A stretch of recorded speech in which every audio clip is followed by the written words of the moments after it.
Sorry, I'm trying to figure out how I can talk without this echo.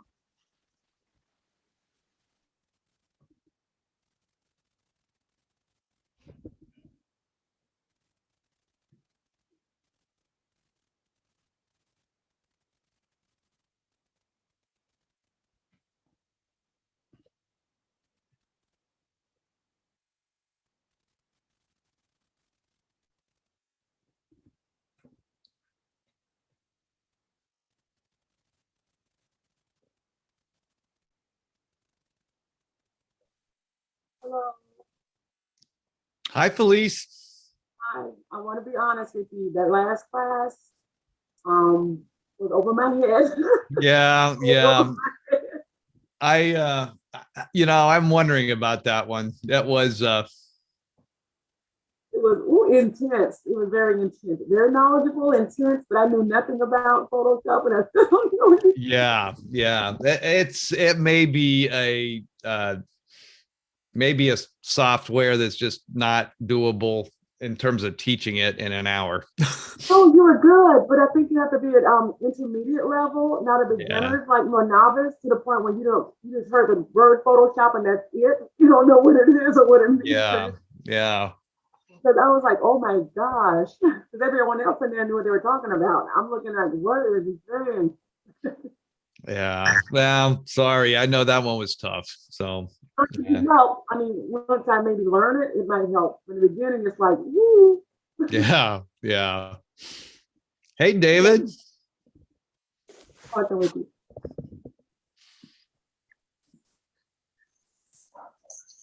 Hello. How are you? Fine. How are you, Scott? Good, good. Good.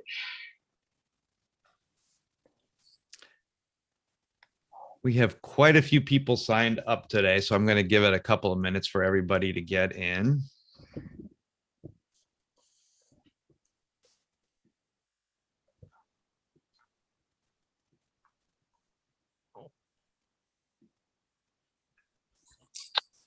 Okay.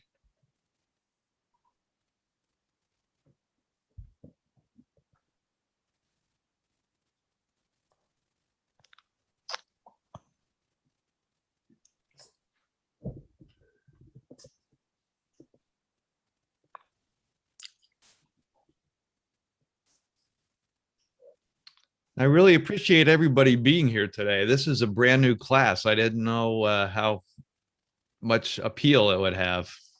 Oh, you have a good turnout. Yeah, yeah.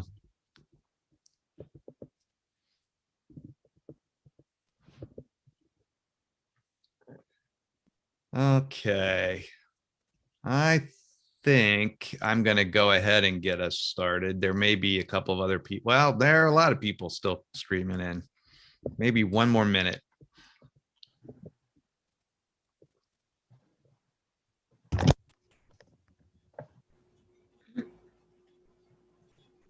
Hello, everybody. While people are popping in, is there anybody brand new to Get Set Up? Anybody who's taking a class with us for the first time?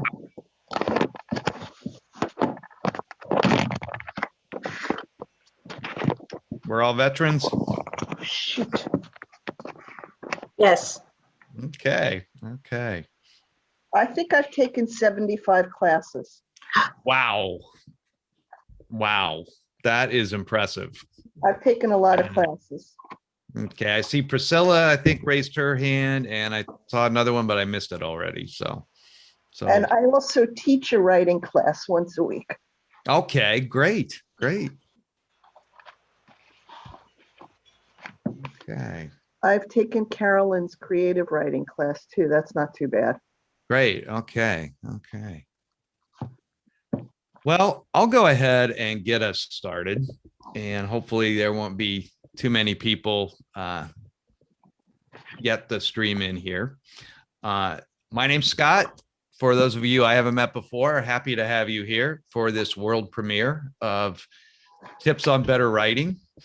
And this class is designed really to apply to, it's really sort of a macro look at just constructing sentences and paragraphs in an effective way, no matter what kind of writing you're doing.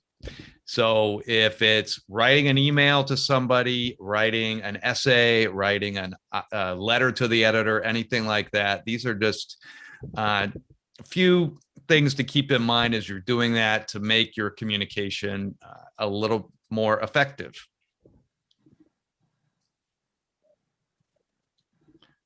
Okay, so let me get started here. All right. Just want to make sure too, is everybody hearing me okay and seeing my screen? Perfect. Okay, terrific. Okay. All right. So just a little about me. I live in Silver Spring, Maryland, right outside of Washington, D.C., and I have a degree in journalism. I've been a writer throughout my professional career, and I've worked as a reporter and a news director and an editor, created some blogs, still do a little bit of blogging. So writing has kind of been in my blood. I really enjoy the interactive learning here on Get Set Up. So that's why I'm here. I love the community building mission. I love seeing familiar faces, and I really enjoy meeting new people in each class too. And I usually learn something in each class. Somebody always has a great observation or fact to contribute. So that is really terrific.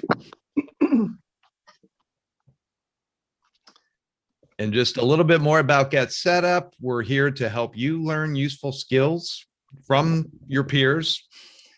And we learn from each other. Ideally, we can see everybody on camera if you're not too shy.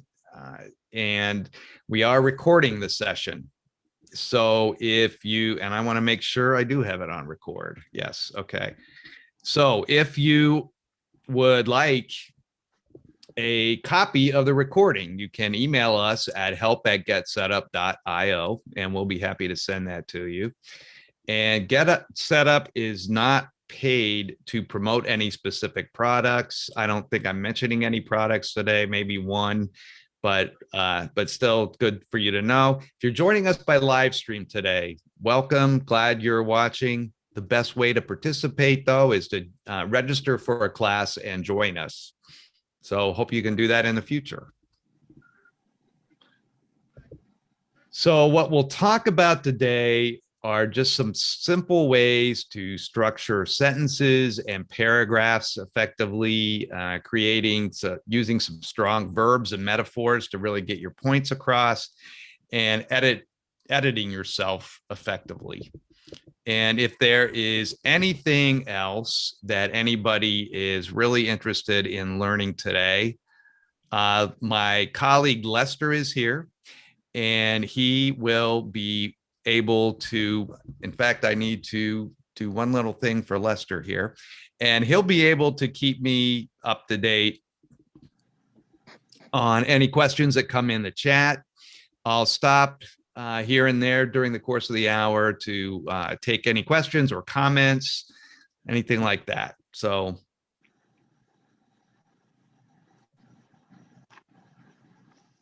okay.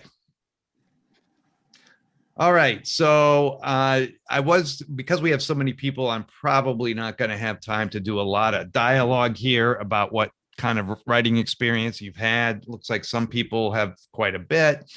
But one of the first tips I would say for writing better is to read, and really to think about what you read or what you don't mind reading every day, and stop and think specifically what you notice about that writing. What makes it enjoyable to read? What might you not like about it? And what is it that you hate reading? Anything that you have to read for whatever reason, and it's just a chore. And think about why it's a chore. And so for the actual crafting of a sentence, let's get into word usage. I like to drop certain adverbs. I think some of them are just really needless and are substitutes for just a very strong adjective. when you use adverbs like very, highly, quite, extremely, simply, basically, essentially, it just doesn't need to be there. There's a better way to say it. So take a sentence like this. You write to somebody and you say, I'm quite pleased with the very fine work you've done.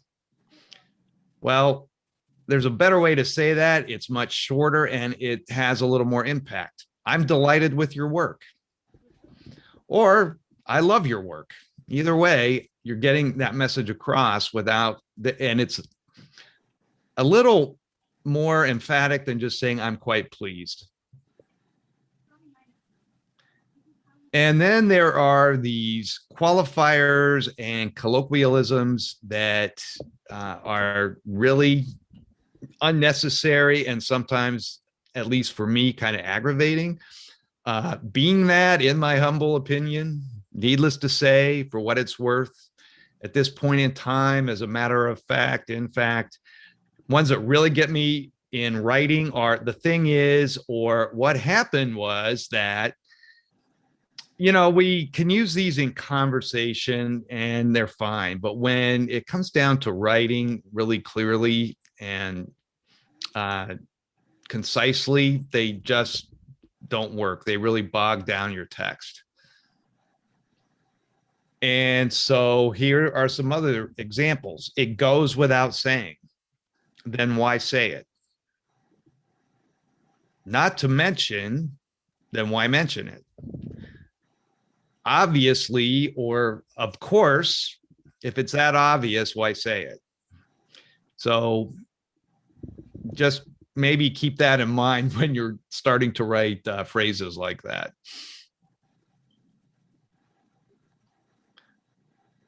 Here's another one. As far as I'm concerned, that's a big one that we use a lot of times. We can wait until next year to sell the store. Just an example of a sentence. You can shorten that to, we can sell the store next year. The thing about smartphones is you usually need to upgrade every couple of years or so. Why not just say smartphone users usually upgrade every 2 years?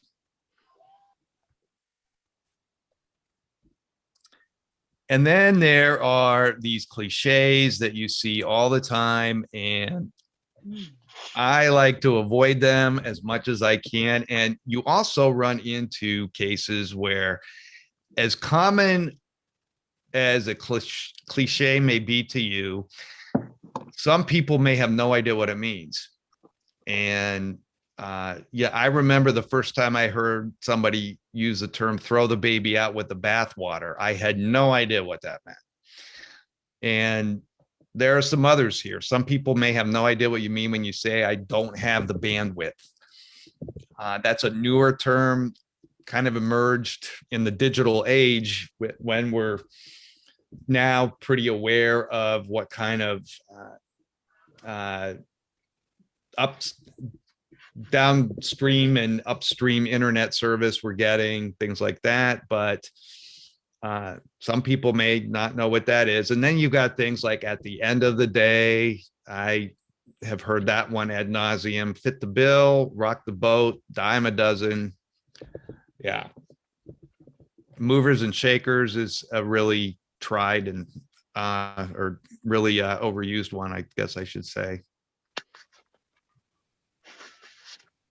And also think about using concise words, because they are shorter, number one, and brevity. I'm a big believer in brevity in terms of sentence structure and word choice. So instead of a word like utilize, these eyes words are the ones that I think are unnecessary. Try just saying use. Or in close proximity, just say near. Facilitate, why not just say help? And finalize, why don't you just say finish or complete?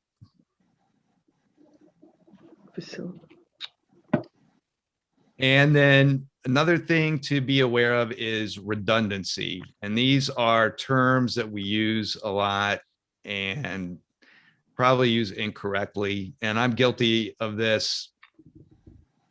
Things like circle around. Well, you can just say circle. If you're circling around something, you're circling it. Added bonus, a bonus is additive. So you don't need to call it an added bonus. That's what it is. Write down, you can just say right. During the course of, just say during. And this last one, global pandemic. I've heard that, we've heard that a lot over the last year. Well, a pandemic is inherently global. So we don't need to call it a global pandemic because it is global naturally. Well, it's interesting. Yeah. And another thing to keep in mind is using active voice. And you've probably heard this before, but it is really easy to get away from that. And sometimes when we speak, we don't use it. But here is a case where you might write something down and you'll say, this chair was given to me by my favorite aunt. Just say my favorite aunt gave me this chair. Keeping the doors locked at night is something my wife and I always make sure to do before going to bed. Much simpler to say, my wife and I lock the doors before going to bed. Much easier sentence to read, flows better. And this one I love, and you'll see this a lot. Sometimes politicians will use this when there's a scandal brewing or something like that, and they have to have a press conference or something, or make a statement, write a written statement. Mistakes were made. So somebody's got to take responsibility here. And when you say mistakes were made, that is like one of the most evasive things you can say in my mind. So, you know, I think you need to own up and say, we made mistakes, or even tighten it up more and say, we erred. Okay. So I'm going to stop there for a moment and see if anybody has any reaction to any of that, any thoughts, anything you disagree with. Feel free to unmute yourself for a second and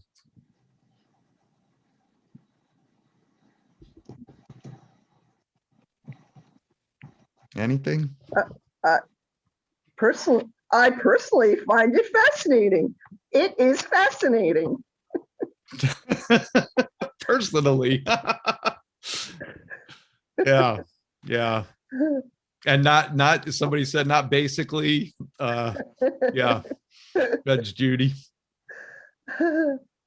Well, you don't realize that you're doing it until you just pointed it out there. Yeah. It's like, yeah. oh, how many times do I say that? You know, sometimes some of the things I'm like, okay, guilty. Yeah. And, you know, it's one thing to do it in conversation, right? I mean, we all do that. And I've used some of those cliches in conversation.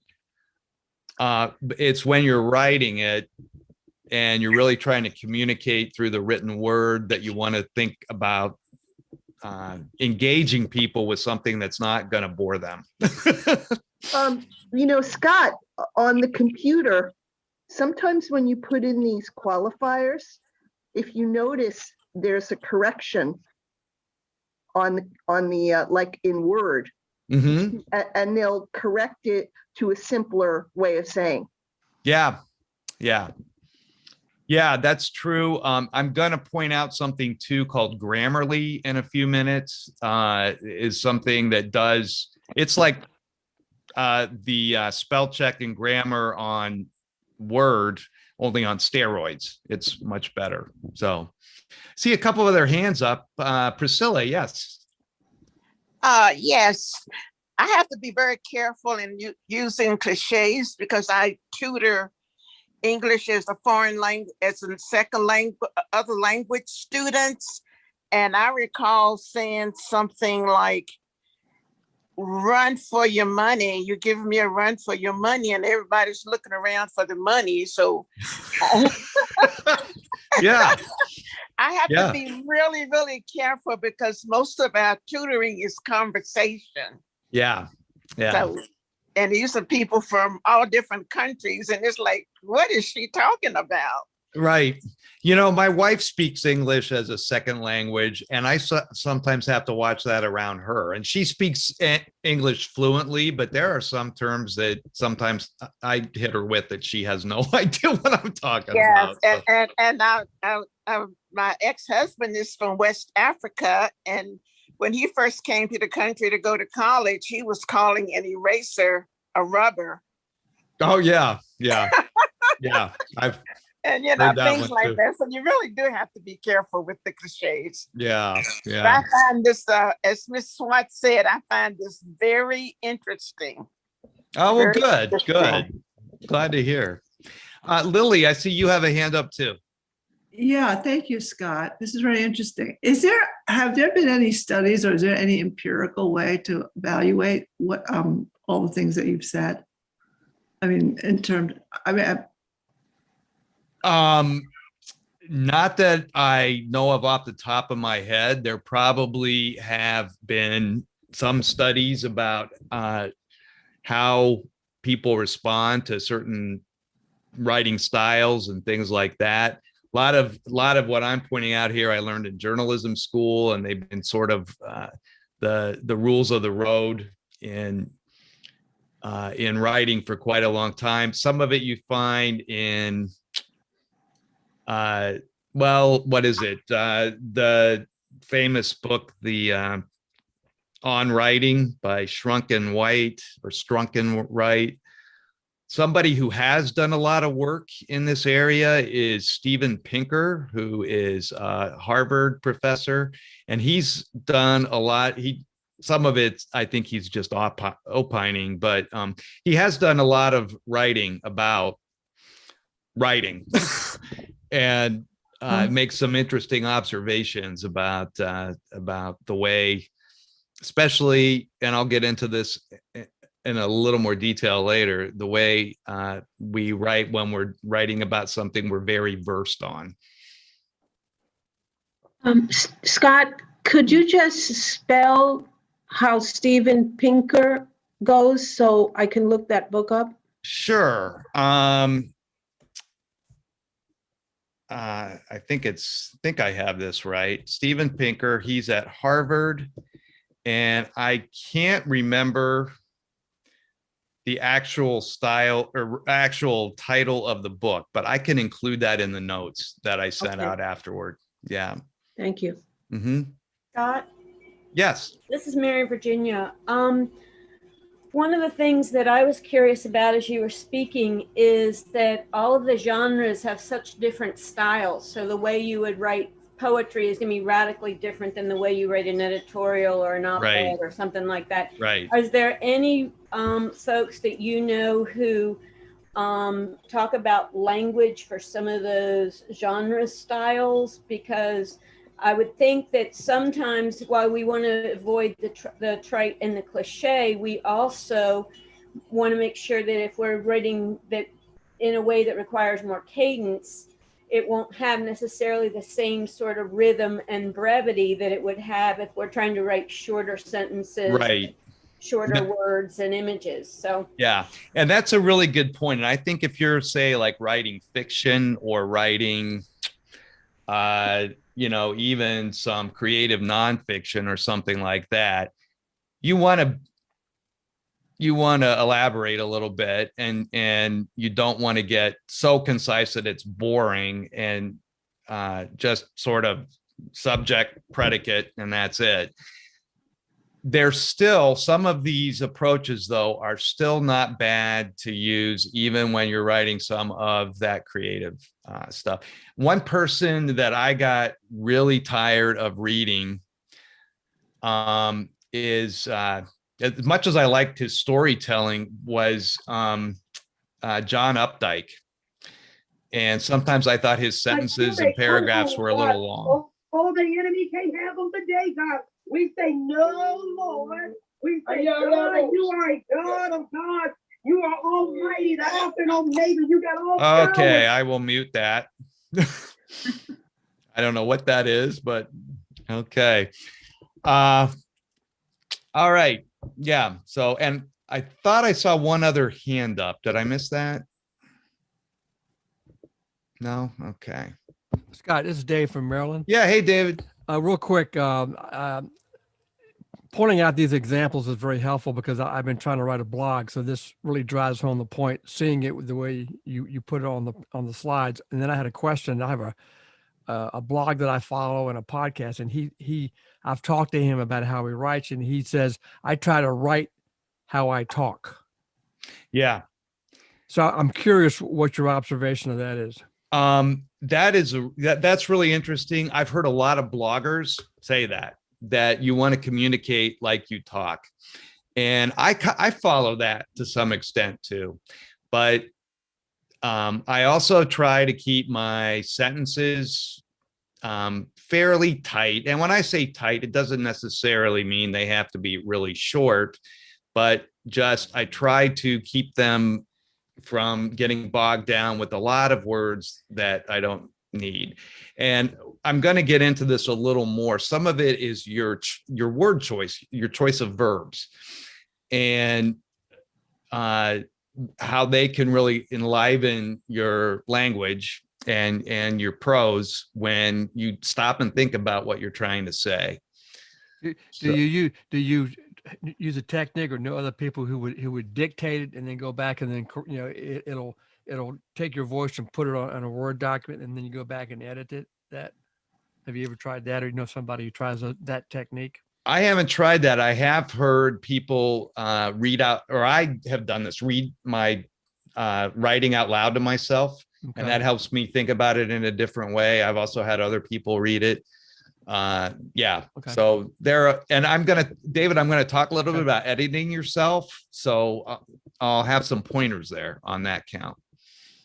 Scott, I just want to also quickly say that just by virtue of writing, my writing gets tighter and tighter. Mhm. Like, especially being in this writing club for like a year. Yeah. Every week, writing. And it's tightened up a lot. Yeah. Yeah. And, there is really something to be said for just writing as much as you can if you really want to be, really want to pursue writing as a serious pastime or even a vocation. So jumping off of what David was bringing up, something that I like to think about for myself when I'm writing is jacking up my verbs. And when I say that, I mean just looking at what I've written and see if I can almost dramatize it a little bit, or just find a verb that is a little more colorful, for lack of a better term. So take a sentence like this: Grace went as fast as she could up the stairs. So rather than saying went as fast as, maybe I could just say Grace bolted up the stairs. And I do have to admit that I use a thesaurus quite a bit. And sometimes you can do that right on a Word document. There's a thesaurus function, but sometimes I just need a few ideas on some alternative. But a lot of times a really strong verb will just naturally tighten up your sentence and at the same time make it a lot more colorful and engaging. Say something like, we sat out by the pool and drank margaritas. Well, good for you. How about we lounged by the pool and slurped margaritas? I ran to the hardware store to pick up a new wrench so I could fix the broken pipe. How about I scurried to the hardware store and bought a wrench to fix the pipe? And then there is sparing the forms of to be. One of the most valuable pieces of feedback I ever received about my own writing was when I was in a writing group about, oh God, I think it's been about 30 years ago now. And we were all writing fiction, short stories, and sharing our work and then critiquing each other. And somebody said to me, your writing would be so much better if you found a way to not keep using various forms of to be in all of your storytelling. And I thought about that. I wasn't even aware that I was doing that. And there are ways that that really sneaks up on you. Here's one. Liz is always picking the fries off of Priscilla's plate. Or Lisa, I guess that is. Lisa always picks fries off Priscilla's plate. Just tightens it up a little bit without losing anything. Eric was 7 feet tall and was the tallest member of the team. That's one where you could just find a verb like stood. I mean, Eric, the tallest member of the team, stood 7 feet. I don't think you even need to say 7 feet tall because you've already established he's the tallest member of the team. The pizza at Mario's is simply the best in town.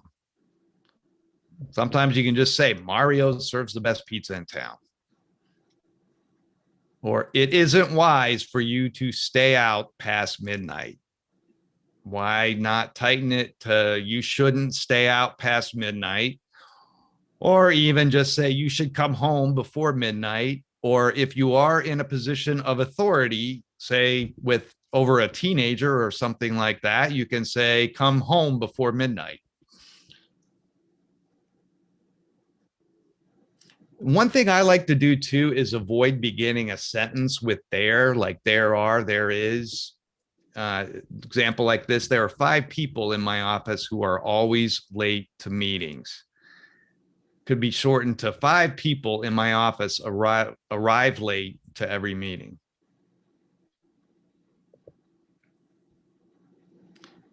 And then there are specifics. Now, as much as I've been talking about tightening up sentences and using shorter words, detail really enriches your message. So it's what you put into the sentence, no matter the length, ideally a little bit shorter so it's digestible, but just the detail that you have in there, that it paints more of a picture for the reader. And in many cases, it really boosts your credibility, depending on what you're writing about.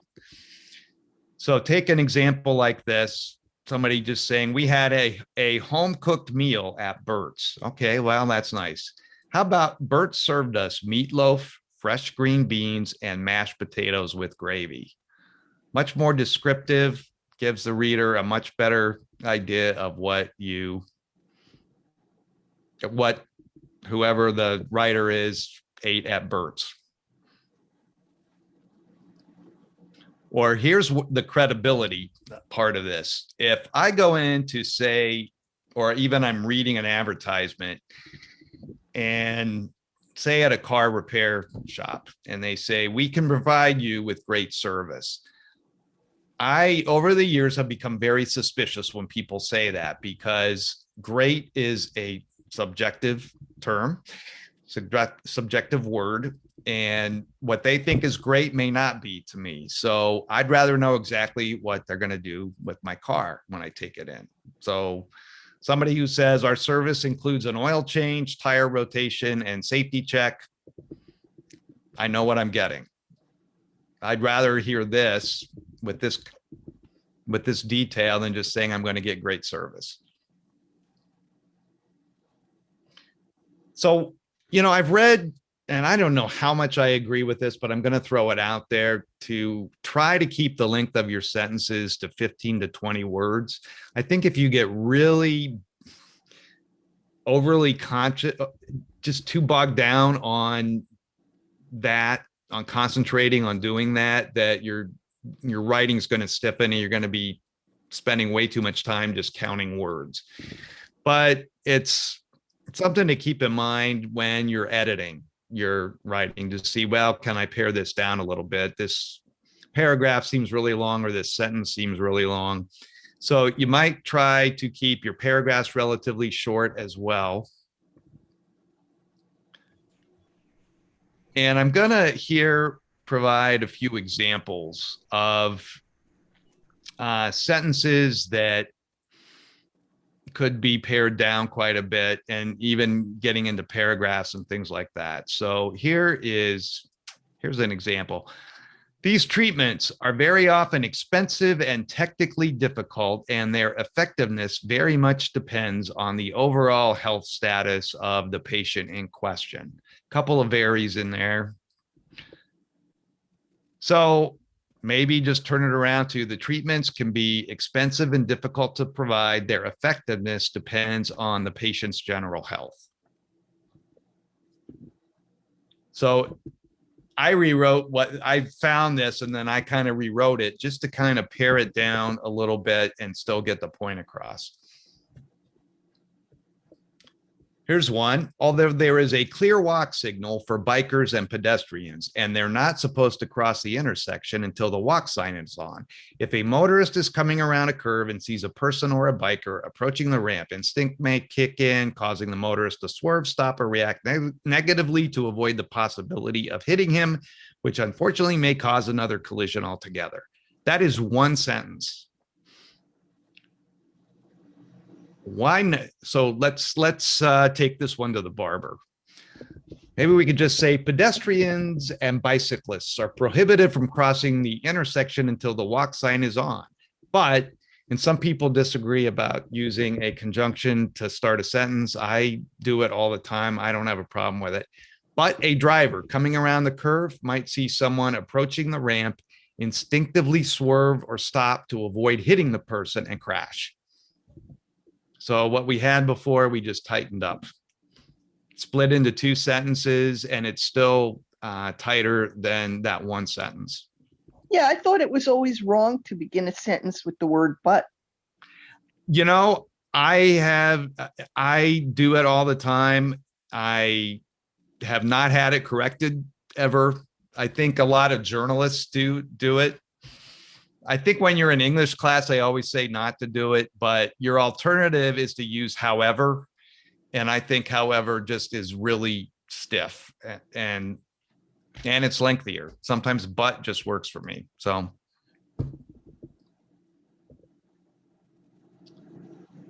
And here's another one. This actually is an email that I was CC'd on a while back.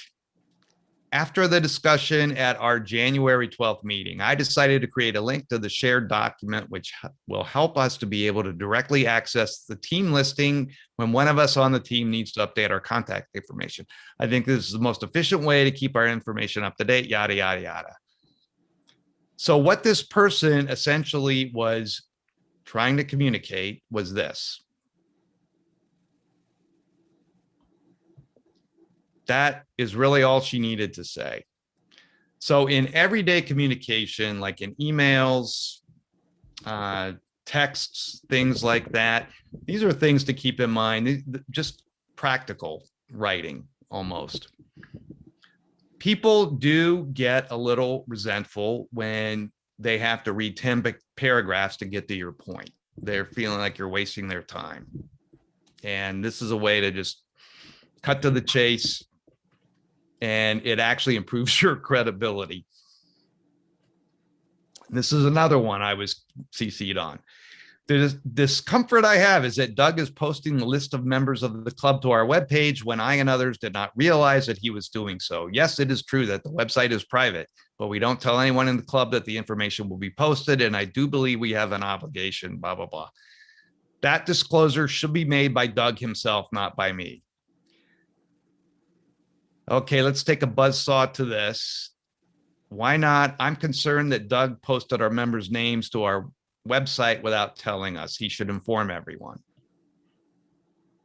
That's really direct. Something else that is really useful is bullet points. And I use bullet points quite a bit, especially when I'm doing magazine writing. And I'm trying to explain something, and there are a lot of factors. Take a paragraph like this where they're advising about flood conditions. This is aimed at cleanup workers at flood sites. Flood conditions contribute to the growth and transmission of many kinds of fungi, some of which can cause illness. This goes on to talk about moldy building materials, decaying vegetable matter, rotting waste of material, and other things. and that they can get into the respiratory tract, or the fungal material can. So break it down like this. This is so much more digestible and just so much easier to read. Be careful when cleaning up after a flood. Very direct. You may breathe in unhealthy mold in, and then it lists where the sources of that unhealthy mold. So bullets can really be your friend.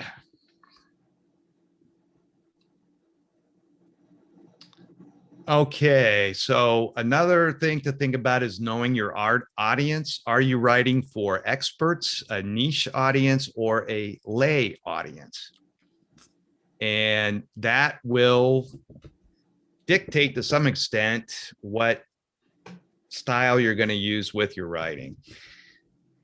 And sometimes we forget that when we're writing. And there is a term that psychologists use, and Steven Pinker, who I mentioned earlier, is the person who introduced me to this idea, the curse of knowledge. And that is when you know something so well, difficult as it may be to develop a knowledge for, that you just become completely oblivious to the fact that most people don't know what you're talking about. So you may know a topic, but you've got to remember that your readers may not. So one technique to watch for this is to look in your copy for words, acronyms, abbreviations, anything that you had to learn at some point in the not so distant past, and think about, is the average person, if I'm trying to communicate to a large number of people, is the average person going to understand what that means? If you are writing to a small group, they all know the lingo, the jargon, things like that. That's one thing. But if you're really trying to communicate to be understood, you might want to think twice about using some of those words, and you need to watch for jargon. And here is an example, and this is something that I wrote,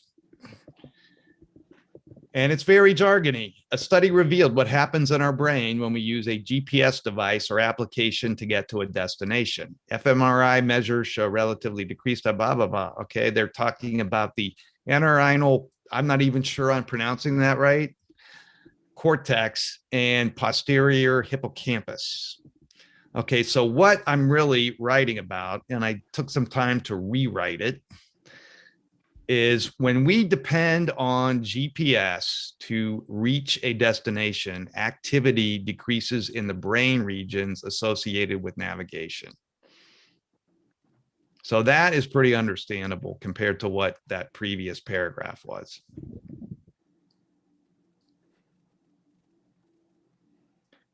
And one way to help with this when you are communicating complex information is using metaphors and analogies. They convey that really well.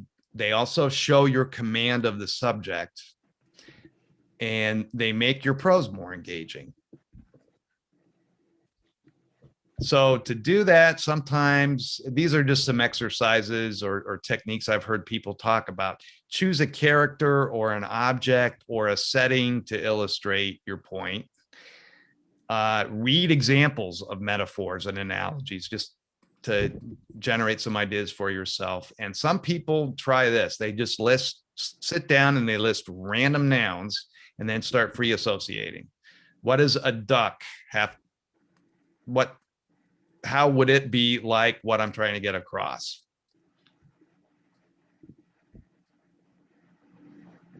So you see terms like this. These are just examples. I feel the stench of failure. He reeks of infidelity. Warmth blanketed the area. Time is a scoundrel. The sun caressed my face. And I sort of made up this one on the fly. New love is like perfectly ripened fruit. And maybe I didn't need to use perfectly there. I don't know. But here are some other interesting examples. You should decide whether your startup will use either Macs or PCs, but not both. Macs and PCs don't play nicely together. So the person writing this could have gone into all kinds of detail about the technical issues involved in trying to build a company network that can accommodate both Macs and PCs and how daunting that can be. Instead, he just sort of whittles it down to the equivalent of children not getting along on the playground. And that gets the message across. I know that it's not going to be easy to build a network where Macs and PCs can interact. A job interview is a high stakes sport. You need a playbook. Or here's one, like a chef asks his staff to taste his dishes before serving, you need to ask friends to read your content to see if it lacks flavor.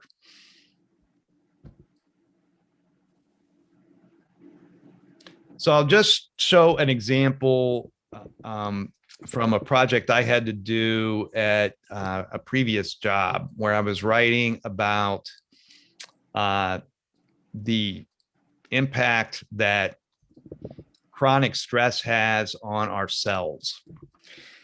So over the last decade, scientists have investigated how protracted psychological stress lowers telomerase activity, leading to shorter telomeres.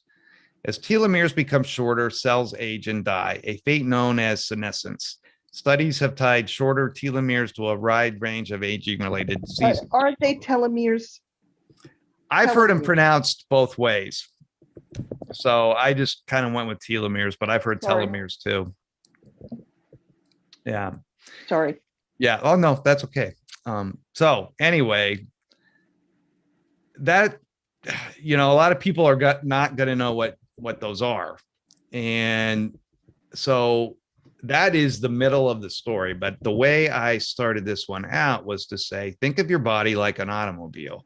Both require regular maintenance, periodic repairs, and safe handling, and both inevitably wear down much earlier when they're subject to excessive strain and lax care. So that right away paints a picture of wear and tear. And you know that our cars rust, the batteries start to die, things like that. And what we're trying to get across is that this can happen to the body too, especially if it's going through a lot of chronic stress like physical abuse, the death of a family member, or unemployment, things like that.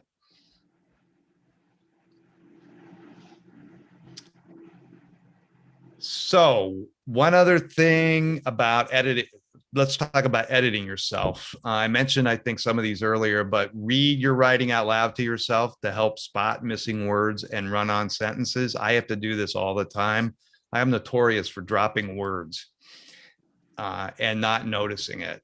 And when I read over my copy again, my brain is sort of filling in the blanks where a word might be missing. Sometimes it's just an article. Sometimes it's a much more critical word. You can always have a friend or family member read it. You can read each paragraph backwards to help spot typos. I meant to say each sentence backwards. I misspoke there, or miswrote.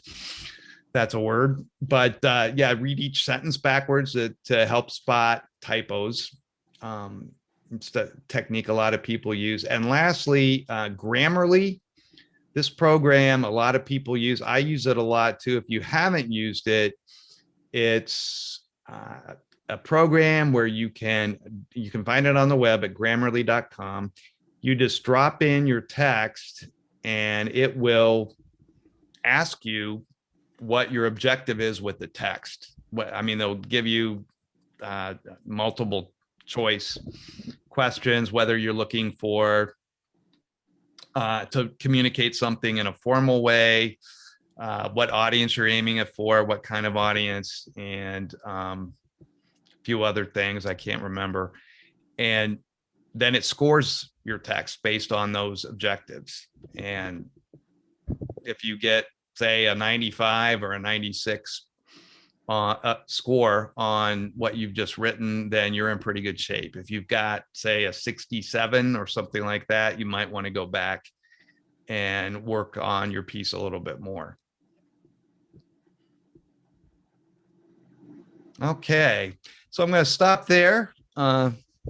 see what other thoughts have come up. I'm looking in the chat too. And I will include some style manuals and things like that in the notes as reference for you. I've never heard of Grammarly. That sounds great. Yeah, it's really helpful. And, you know, this is a good point. What is the source or belief about sentence length? I don't want to overemphasize brevity on the sentences. I think it's the way they're constructed, and it's the syntax, really. It's,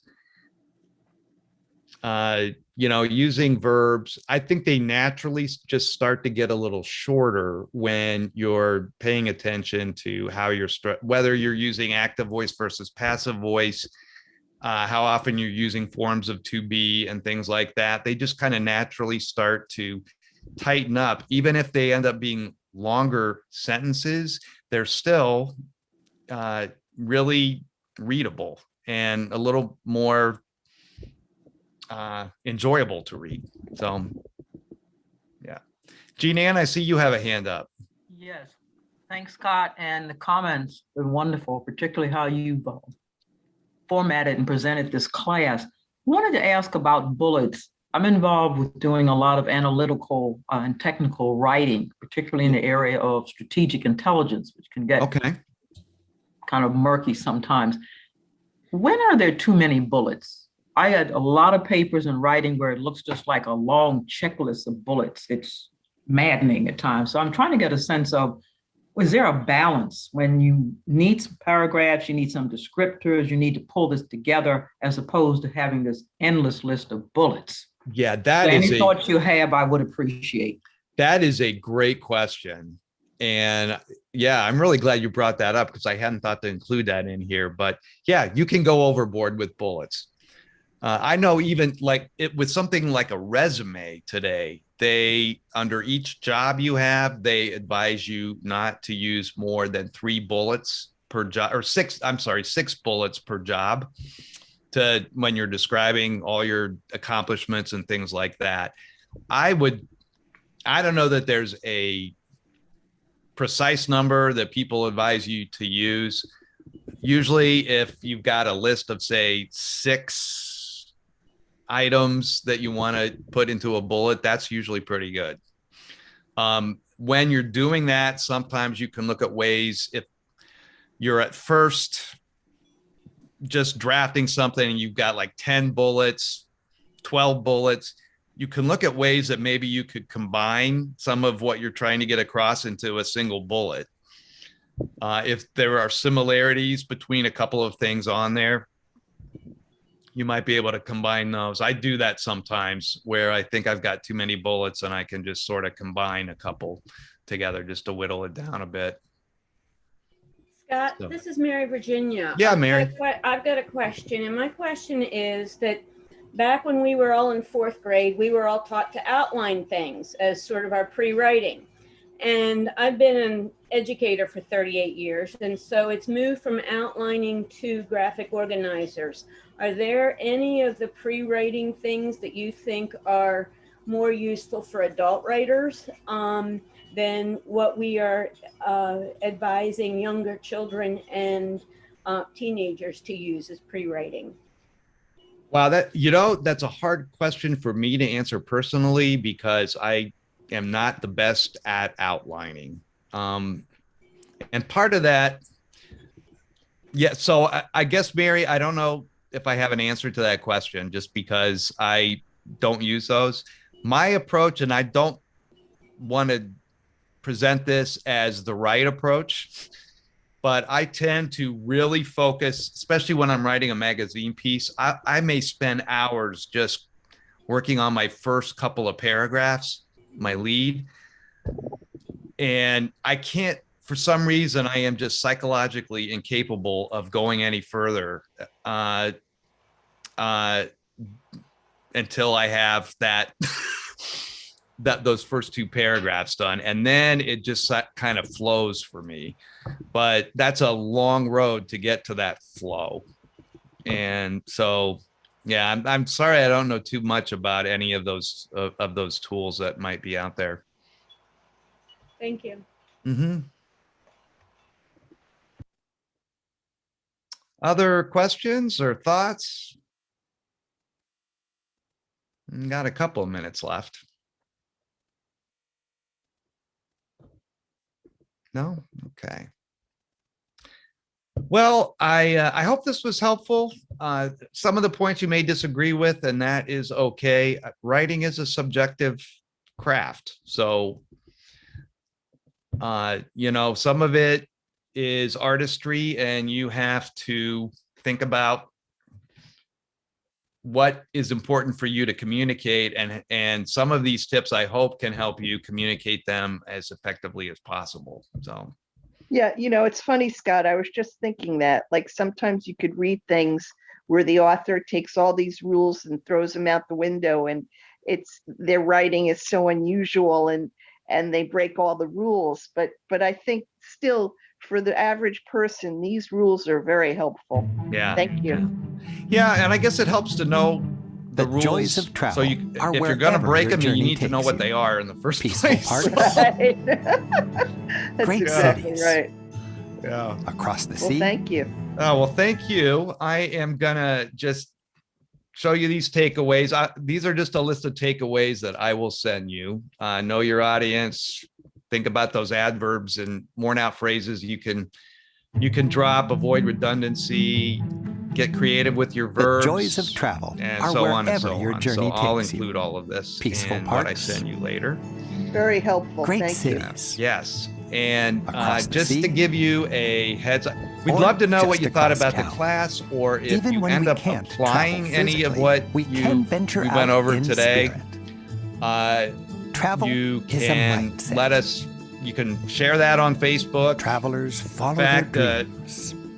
You And can mine even email generally Liz take at me getsetup.io. I've got a few typos in here. I was putting this together all week, but I obviously did not edit it as much as I should. So I've got egg on my face, but it's Liz at getsetup.io. If you ever want to share a piece of your writing with her, she's always looking for success stories from our learner community. Related classes coming up in the creativity realm. Nature plus journaling equals happy. Creating a morning routine for a better day, which can include any kind of creative endeavor you're using. And then there is a creative writing class that another Get Set Up guide teaches if you're interested in learning more about just the creative process. And I was going to have 2 classes listed here, but I obviously didn't finish this slide. I'm teaching a class tomorrow on creating cards and invitations on a platform called Canva. If you're not familiar with that, it is a online do-it-yourself graphic design platform that is pretty fun to play around with. So love it if you could make that. The other one that I didn't finish here is just an iPhone basics class that I teach every Monday. And it just goes over the basics of the iPhone settings. So if you're new to the iPhone, you might want to sit in on that. So you'll be getting these key takeaways, and we'll also have some other suggested classes for you, some feedback, or some schedule, link to the schedule that you can look at, and then a little link to a feedback form. Feedback form defaults in terms of rating the class and the guide. It defaults to 4 stars, which you can decrease or increase depending on your feelings about the class. Any comments you have about it, any suggestions you have for what might make the class better or what isn't working with it, we would love to hear. This is a brand new class, so that information would really be invaluable to us right now.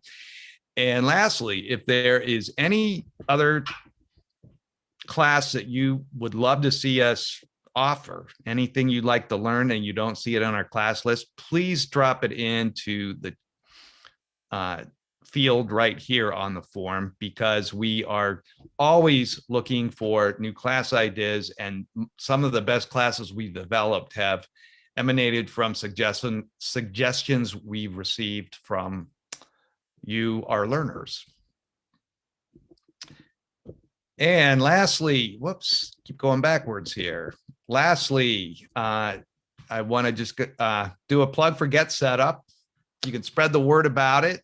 We'd really appreciate it. You can even on the new website for Get Set Up, there is a spot for, if you sign up for a class, you can share that.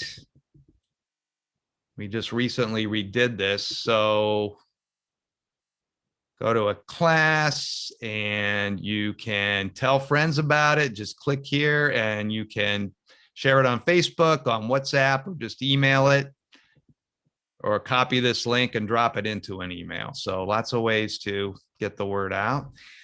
If you're interested in hosting an interest group for discussion on a hobby that you want to talk about with other people who share that hobby, you want to talk about writing, you could host a group to just share writing, talk about the process.